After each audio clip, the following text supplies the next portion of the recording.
Booomin Sports, your only destination on Radio Jaguar for all sports. Hosted by Jason Gonzalez, it's time to lock in. Ladies and gentlemen, welcome to Booomin Sports on Radio Jaguar. I'm your host, Jason Gonzalez, and today we have some hot topics to discuss, from the NFL 2024 draft all the way to WWE's Bloodline Storyline. But before we start, we have a special guest making his second appearance on Booomin Sports. Bear DiGiulio, a lifelong sports fanatic. Welcome, Bear. Thank you for having me, Mr. Jason. Let's get right into it, shall we? Oh, let's get into it. So in the NFL, the Kansas City Chiefs are once again Super Bowl champions.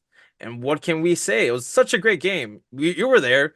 You saw how Brock Purdy had a good game, and then Patrick Mahomes came in. You can never count Patrick Mahomes out of anything, right? I mean, he's already a 3-time champion total? 3 times, yeah. He's 3 times in 5 years. That's ridiculous. Yeah, he's catching up to your boy Tom Brady here, slowly but surely, right? I don't know about that, but but it's no doubt Patrick Mahomes is an X factor. He, in the fourth quarter and overtime, he did it all. I mean, we thought Pacheco was going to be the rushing star for the Kansas City Chiefs, and he had 9 carries for 66 yards. Like, that's crazy. Patrick Mahomes, a man who just launches the ball, having the best rushing for the Chiefs. Yeah, Travis Kelce, 93 yards, 9 receptions. That's not bad at all. No. I just feel bad for Christian McCaffrey. I mean, 80 yards rushing, 80 yards receiving, a touchdown. He did it all for them, but it just wasn't enough against a team like the Chiefs. Yeah, it was very hard, and this solidifies the next NFL dynasty for the NFL. The Kansas City Chiefs, 2 consecutive Super Bowl championships. Who's going to stop this team? They had a decent, mediocre regular season, but come playoff times, Patrick Mahomes, Andy Reid, they stepped up. And what a game it was, and what a season. Radio Jaguar, the pride of Governor State. And now it's time to move on to the NFL draft. And guess who has the first pick, Bear? Who has it? The Chicago Bears. Oh, man. Will they mess it up? Who knows? I hope not. Hopefully not.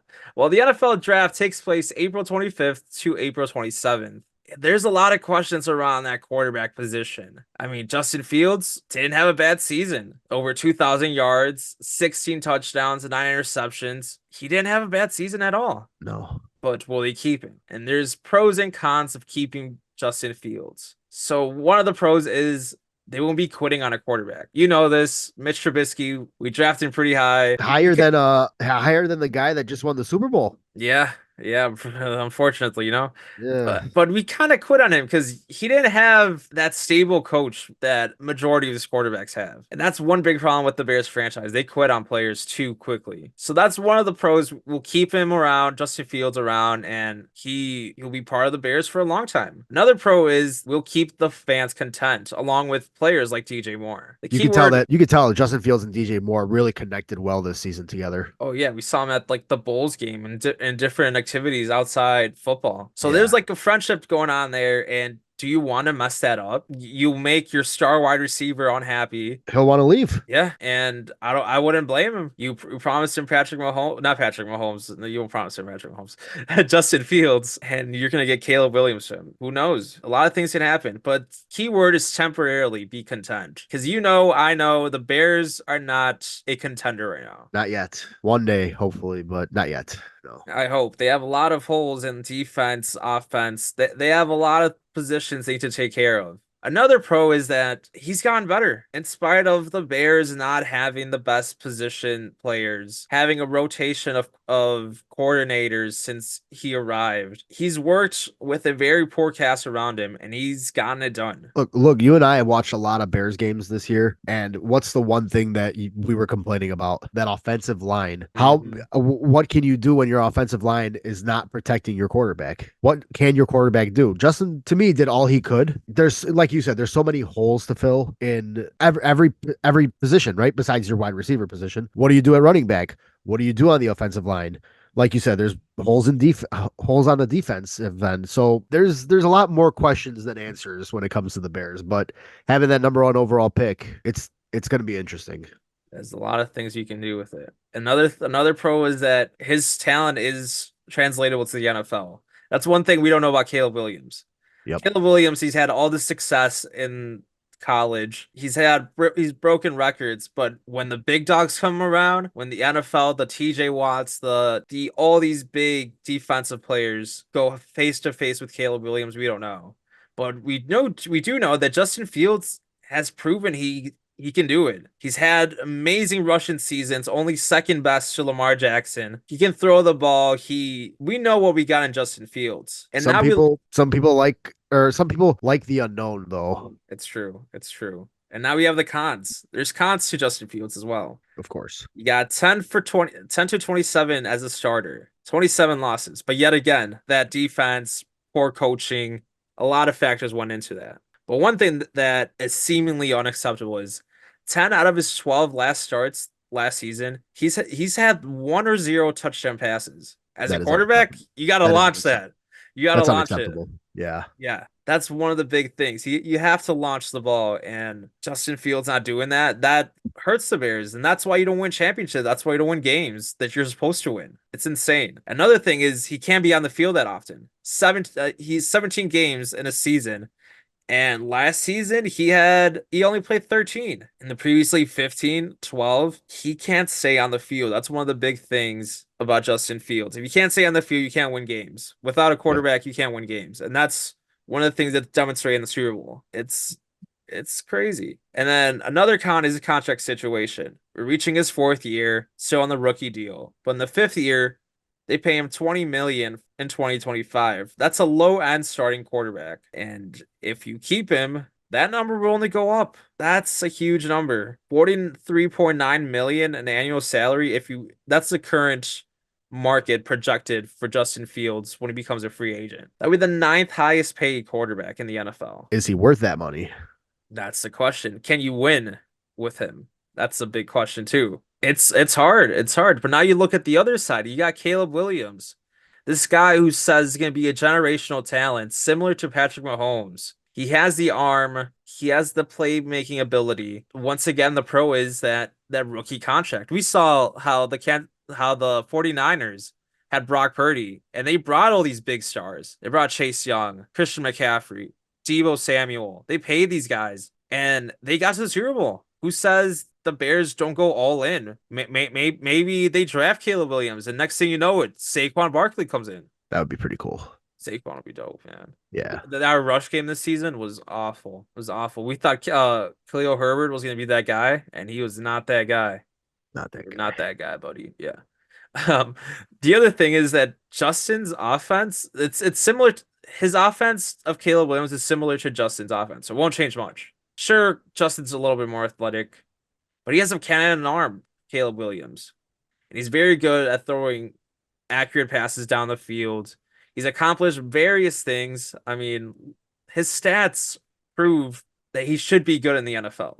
Over 3,000 yards in 2023 for USC. I mean, over 4,500, right, in 2022. Yeah, he took a little step back, but he's still insane numbers. 42 touchdowns in 2022, 30 in 23. It's a huge difference. It's a huge gain for the Bears if they get him. Age difference, the big age. It's crazy you look at these numbers. On the screen it shows us that Caleb Williams is 22 and Justin Fields is only 24, right? But Justin Fields has 3 years of experience in the NFL already. Yeah. 37, because he's 10 and 27, so 37 starts in the NFL. That's a pretty big sample size for Justin. Like, has his ceiling been hit? Has he reached that ceiling? Kind of seems like he has. Caleb Williams, the sky's the limit right now because he hasn't even reached the NFL yet. He's the unknown. And he's a tremendous talent. And one of the things is that not every quarterback can be Tom Brady and play until he's 39, 38. Yeah. And mostly with this archetype of quarterback who rushes around the whole field.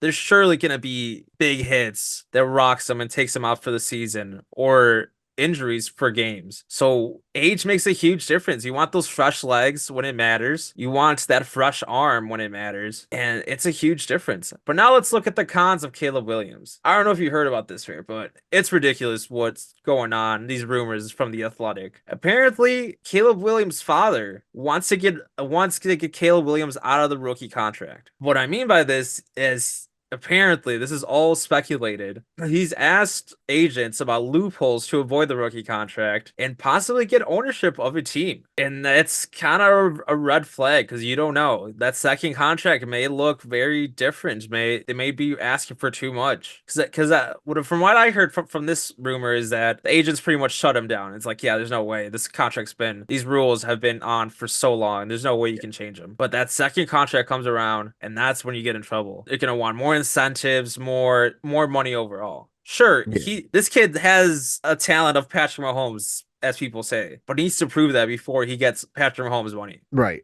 So that's a red flag the Bears have to look into before drafting Caleb Williams if they go that way. So now there's questions about his gameplay. There's questions of how his footwork is not the greatest, but his playmaking ability makes up for it. And is also prone to turnovers. And it's turnovers in the NFL championships don't align. They don't align at all. I mean, Patrick Mahomes, he had one interception in the Super Bowl, but that's Patrick Mahomes. Right. One interception for Brock Purdy could have made a whole difference of a game. It's interesting where the Bears gonna go in this offseason. Where do you think that the Bears lie in the quarterback situation? Personally, I'm thinking they're gonna trade Justin. I think they're gonna draft Caleb because the way that they do it is they kind of turn back the clock in a way, right? Like Caleb Williams is the fresh start, which gives Ryan Poles, the GM of the Bears, a little more wiggle room for the next few years to kind of build the roster around him versus Justin, who we saw we have the sample size already. So I think that's where they're going, but it's going to be interesting and I can't wait for the NFL draft this year. Me too. I'm leaning towards Caleb Williams, unfortunately. Like I got the Justin Fields jersey before the beginning of the season. And I was disappointed. I'm hoping he can bounce back, maybe on the Falcons, maybe on the Steelers. I hope he has a better career than what we've seen. But I think Caleb Williams makes the most sense for the Bears. They have that rookie contract. They can sign better players on bigger contracts. And it'll give them a good chance to win. And I just hope the Bears pull it off. I just hope they have the right pick and they make the right decision overall. So and they help him. Oh, yeah. Big help. It needs help. Because the Bears franchise, we know the history of it. Not having the won a best. Title since 85, man. Not the best at all. Neither of us were alive in 85. So oh God. Super Bowl shuffle kind of thing. Yeah. That was a thing. Are you a Governor State student? Do you have a passion for using cameras and editing videos? Well, you're in luck. GSU TV, the student-run television program, is in search of new digital content producers. Not only will you get experience as a producer, reporter, and editor, but your work will air every month on KNTV, a local cable channel. For more information, visit www.govst.edu/GSU-TV. Radio Jaguar, the pride of Governor State. This is Booomin Sports on Radio Jaguar. I am Jason Gonzalez, and we are speaking to Bear DiGiulio about the 2024 NBA All-Star Weekend, among other hot topics in sports. Now back to the show. So now it's time to move to the NBA, and the All-Star Weekend was a complete failure. Terrible. The big stars were there, but when it came to the contests, the different things, it just fell short. The dunk contest. Mac McClung is once again your back-to-back dunk contest champion. Hey, Jason, what team does Mac McClung play for? I have no clue.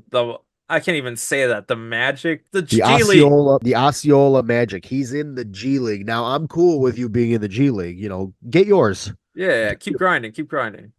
But this is the NBA All-Star Weekend, not the G League All-Star Weekend. I don't even know if the G League has an All-Star Weekend. They should. But and this is no disrespect to Mac McClung because he deserved to win. But he's not even in the league. It's insane. Like, how do we go from like having Jordan in the dunk contest, all these big superstars, to Mac McClung? No disrespect. He was obviously the most athletic star in this dunk contest. But come on. We had Jaime Jaquez. He's rising. He's a decent star. He's a role player, very good player. Jaylen Brown, he's a star. He was an all-star, but his dunk over Kai Cenat, come on. A dude who's 5'3" in a chair, come on. Yeah. What are we doing here? You know what it is? It's the lack of creativity in the dunks, which isn't ideal that almost every dunk's already been done, right? It's hard to be creative, although, you see on Instagram Reels and on TikTok, for example, like people have these crazy dunks that we've never seen before. And these are just guys on the street. These NBA players, I understand they want to protect themselves, but there's very little originality left in terms of like the art of the dunk, right? Yeah, I don't understand. Like, we went from dunking over cars and like different things with like Blake Griffin Yep. to now we're dunking over a 5'3" guy in a chair. Come on now. And these stars are not that good. We got Jacob Toppin. Like, I don't know if you knew Jacob Toppin. I didn't know him. I know his brother. I know Obi Toppin. Yeah, I have no Yeah. idea who Jacob is, but hey, good. Again, listen, you made it to the league. That's awesome. I know you play 4.6 minutes per game. Cool, Yeah, but we need stars badly. And now here's how we can fix it. I looked up all these different ways how they can fix the dunk contest. And one of the things is having current players as judges. And I can see it can spice it up. We have to sometimes we honor like the former players and the hosts of their cities, but having players like I don't know, having LeBron as like your judge, that would be kind of cool. that would be cool. That would be cool. Kind of peer pressure the guy to do better. Next thing you know, we might have some beefs, Kind of funny. It would be awesome if we got like Ben Simmons.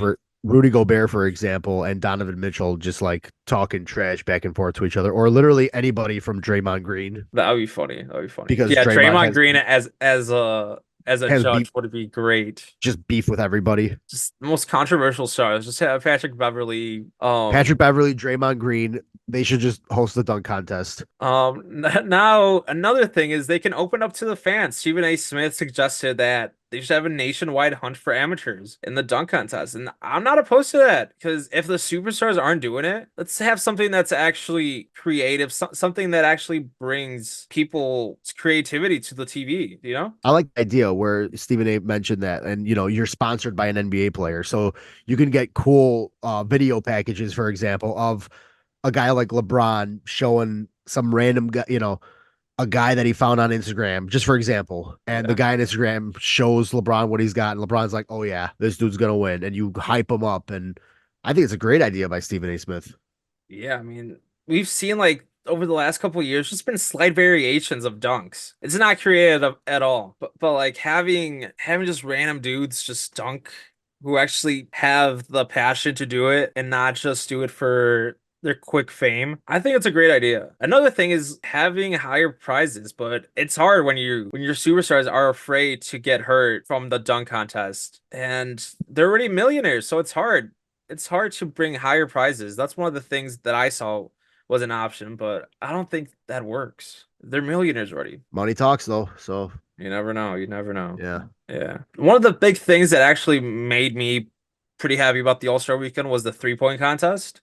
Yeah. It was actually competitive. Damian Lillard captured a second straight three-point contest, but it was really competitive. You have Karl Anthony Towns, Trae Young, all having a great showing. And that was one of the bright spots of the All-Star weekend. And how about that Steph Curry versus Sabrina? That was awesome. I thought that was a very cool concept as well. Yeah.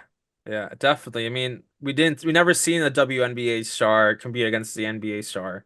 And Steph Curry, the greatest three-point contest shooter, three-point ever. Ever. Ever. Yeah. Ever. I thought it was a great idea. And it seems like he hinted that's going to happen again. So maybe the Splash Bros, Clay and Steph, show up next season. And maybe like they bring like Caitlin Clark, who's killing it in college basketball. It would be a great showing if they continue this, because that was one of the bright spots. I really liked it. And how about that All-Star game? I felt like the All-Star game was the worst thing ever.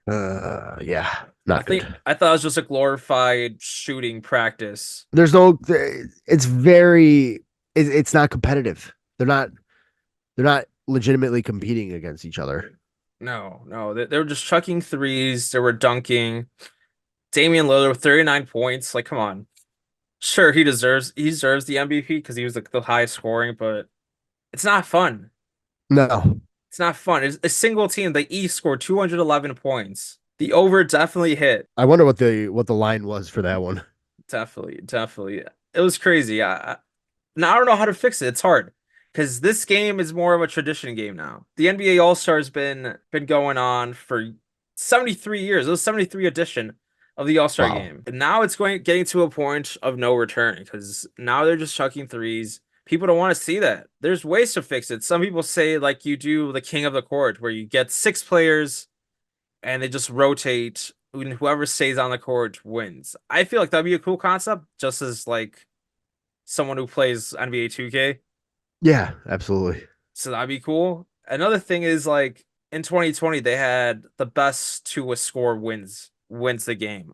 That'd be kind of cool. I really enjoy that because like that brought kind of like a playoff environment. Yeah. Because like, oh, who's gonna get to, what was it like 160 points, and then you got like Damian Lillard trying to lock down LeBron or someone like that. It's hard. It's hard. It's a hard task to fix the All-Star game. You got to give them, got to give the guys motivation to actually like want to play defense on each other, want to actually, try. Yeah, they're all millionaires. It's hard. Like I know they want to rest because like the season's long, but Yeah. you gotta respect the game at some point, New services are available at the Counseling and Wellness Center. The CWC is thrilled to announce the launch of new, free, and confidential services, which are available now to students. Have something on your mind? Take a quick anonymous screening through our online survey to check in on your mental health. Need support in the moment? Call the new 24/7 support line. This new service allows students to get help from our professional counselors anytime, anywhere. Call us at 708-235-7334. That's 708-235-7334. We would also like to announce our partnership with Togetherall. Togetherall is an anonymous platform to connect with and support others who share similar experiences. For more information, visit govst.edu. Again, that's govst.edu. Radio Jaguar, Governor State University Student Radio. This is Booomin Sports on Radio Jaguar. I'm Jason Gonzalez, and we are speaking of Bear DiGiulio about the new Clippers team rebrand, among other hot topics in sports. Now back to the show. And now another big news that came out of the NBA was the Clippers rebranded. We drove past the Intuit Arena, and we were like, "What is that? That looks amazing! Big stadium, big arena. I mean, and now they rebranded, got a new logo, new jerseys. I had no idea that Clippers had anything to do with ships or boats or whatever, but this new logo is pretty cool. It's very simplistic. It almost looks like a soccer logo, honestly. Yeah, it reminds I me can of see like, I can see a soccer club having a logo very similar to this. reminds me of the Chicago Fire. Got a big old C. I actually see it now. Yeah, I see it now. Okay. Thank you. Yeah. But I really enjoyed that the Clippers rebranded, because for the longest they have been seen as the second team in LA. Yeah. And with this rebrand, new jerseys, a new stadium, it makes the Clippers look like a legit team and not just the second to the Lakers. This Intuit Dome, $2 billion to be built. And we, like you said, we saw it in person last year while they were still building it. They're still building it now, but when we saw it, not being built from the ground up, but we kind of saw it in the middle of the process. It's a beautiful looking arena. Yeah, it's going to have a lot of things. I mean, I just was like, oh, it's going to have the most toilets in the NBA. That's one of the big things that they're making it. Yeah. And then like they're building the wall, not that kind of wall, but you know what kind of wall, where it's going to have 51 rows high in the home court, in the home side of the arena. And people are making fun of it, but I think it's cool. If it's your arena, bring your fans, most rowdy fans, to the section. It's like the NFL. The NFL does this. They have sections for fans where your diehard fans are located. I enjoy it. I don't know about you. It's a cool concept.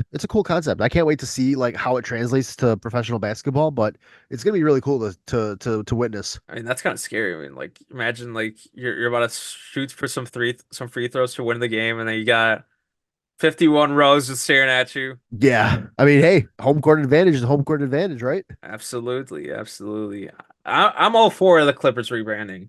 I like the jerseys. I like the logo. The dome looks sick. I think it's gonna be a good thing for the NBA. So now let me do a quick recap of the MLB real quick. So Cody Bellinger, he re-signs with the Chicago Cubs, 3 years, $80 million. He's a big free agent that came to the Cubs. I mean, there was a long time coming, and he wanted to come in, and now he's here. Another thing is Fanatics. Fanatics is having a really bad trouble with the jerseys of the Major League Baseball. They're see-through. They fit weird. The pants are as well see-through. So that's one of the big things coming from the MLB. Another thing is And what does he do against the Chicago White Sox in spring training? He sends it. A home run to the left side of the field in his Dodger debut against the White Sox. For what the Dodgers are paying Shohei, I think we're going to be seeing a lot of home runs this year from him. Shohei's the real deal. Even with Tommy John, he's still hitting. And he might win MVP now. He doesn't have to worry about throwing the ball this season because he's going to be completely just a hitter. I think it's going to be a good season. Yeah, for sure. Shohei Ohtani. In other news, in soccer, Mbappe, the 25-year-old superstar from France, his intentions is to leave PSG in the summer. And that is one of the greatest players in soccer right now. Mbappe, he won the World Cup. He won multiple titles with PSG. And now he wants to leave France and go join the Spanish Giants, Real Madrid. And he's had a career in PSG, 244 goals for a 25-year-old. He's insane. Like, there's no reason how good he should be at 25 years old. And that's a big deal. I mean, Real Madrid's been hunting him to be part of his team. So now that's finally going to happen. It's insane. It's insane. Radio Jaguar, the hottest radio station in the city. So now this is where we're talking about wrestling. Bear, that's your go-to. You know anything about wrestling. And one of the biggest storylines that's been happening is the Bloodline versus Cody Rhodes. Me being the wrestling fan that I am, I've been watching forever now. This storyline between the Bloodline and Cody Rhodes is so interesting because there's so many different ways that there's so many different avenues that they can go down. Adding Dwayne "The Rock" Johnson into the mix has been insane because we know that he quote unquote acknowledged the tribal chief, Roman Reigns, the WWE Universal Heavyweight Champion. Are his intentions pure? Does he actually want to help Roman?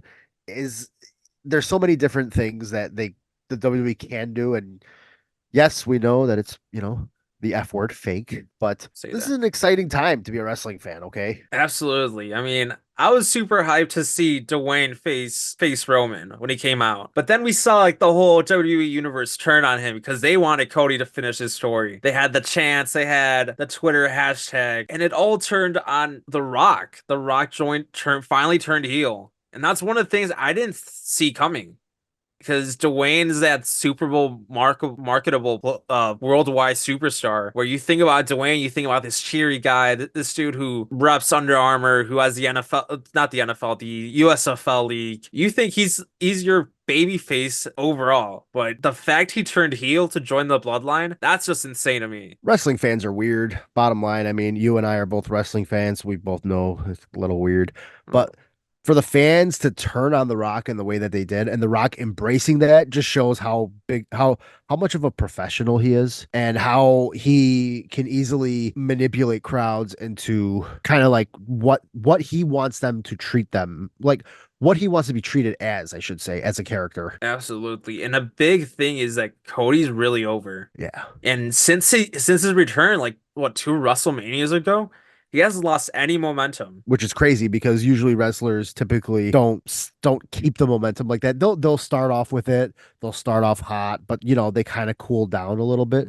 Cody hasn't cooled down in 2 years. Absolutely not. He sells merch. He is like the John Cena right now. He sells merch from shirts, dolls, different things. He sells everything. And which is crazy because that tattoo of his on his neck is not the best looking tattoo in the world, but hey, absolutely not. The American Nightmare is profitable, brother. This storyline is very interesting because the Seth Rollins is just now in the mix because he already has his opponent set. We know it's gonna be Drew McIntyre. He won the Elimination Chamber, and now you got Seth Rollins in the mix. And the latest thing that happened was at Friday Night SmackDown. The Rock wants a tag team match for night 1 of WrestleMania against Seth Rollins and Cody versus the Bloodline. And that's an incredible matchup. Will that main event? What do you think? Do you think that main events? Because there's a lot of titles going on. The only reason why I think it will main event night 1 is because of the ramifications, right? I guess The Rock mentioned on SmackDown this past Friday that, Cody, if you and Seth beat Roman and I, the Bloodline will not have anything to do with your match against Roman in night 2 of WrestleMania. But if the Bloodline wins, then I think the Roman Reigns against Cody Rhodes match on night 2 would be a Bloodline rules match, which I don't even know how that would work. But either way, there's, like I said, so many different avenues that they could go down, and it's very exciting. Which also, not that it sucks, but Seth Rollins, Cody Rhodes, and Roman Reigns are all pulling double duty that weekend for WrestleMania with that match and all their respective other matches. Like you mentioned, Seth Rollins defending his World Heavyweight Championship against Drew McIntyre. I think you have to, and plus it being The Rock, one of the biggest stars in Hollywood, I think that has to main event. Yeah, it's hard. It's really hard. I like that stipulation because we were there last WrestleMania and Solo Sikoa messed everything up. And at that moment, I was like, man, Cody had this story built. This is the perfect way to end the bloodline. And it just built and built and built. And now the bloodline's huge. We're in this climax, to be honest. We don't know when the climax was, but I think this is the climax where Roman Reigns is finally dethroned. We initially, last year at WrestleMania, I personally thought it was Cody's time. But now, 1 year later, I guess, the chase has been what everybody's been hoping for, what everybody's been watching. And this is the culmination of that for Cody Rhodes. And I think now is the perfect time. I guess last year it wasn't the perfect time, quite like we had thought, but I think now is the time. I think so. Let me do some fantasy booking right now, but I want to see Cody versus Roman Reigns one-on-one. So obviously I want Seth Rollins and Cody to win night one, but I can see Cody finally defeating Roman Reigns clean, and then Big Dwayne shows up main event and just rock bottoms Roman Reigns because he couldn't get it done. That would be a great start for a feud. And Dwayne hinted that he might not be all in to the bloodline. He threw the yells and not the ones. So many different ways that you can set it up, like you mentioned, Rock giving the rock bottom to Roman after he loses to Cody. Does that take away from Cody's moment? Yes and no, I guess. But again, you just set up a year's worth of storyline with that one rock bottom right there. You set up WrestleMania 41, which we would definitely have to go to. Rock versus Roman Reigns, and no championship has to be a part of that because the story writes itself. It's a story of bloodline, a story of family going at it against each other because The Rock, who thinks he should be the head of the table or the tribal chief, against Roman Reigns, who has been calling himself that for the past 2-3 years now. No championships needed. That'd be the perfect way to do it. And talk about family. Shout out Vin Diesel. Vin Diesel family. Special guest ref that match between The Rock and Roman Reigns. That'd be crazy. Two bald guys. Vin Diesel is low key part of the bloodline because they are all a part of family. That's the beauty of wrestling. The storylines, we don't know where they go. It keeps us on the edge of our seat. And with that being said, thank you, Bear DiGiulio, for being a guest this week. Thank you. And thank you for all of the people listening to Booomin Sports on Radio Jaguar. Make sure to tune in next month where we'll be covering more hot topics from a variety of sports. Until next time. Thank you for listening. And remember, business is always booming, so make sure to tune in to the next episode of Booomin Sports on Radio Jaguar.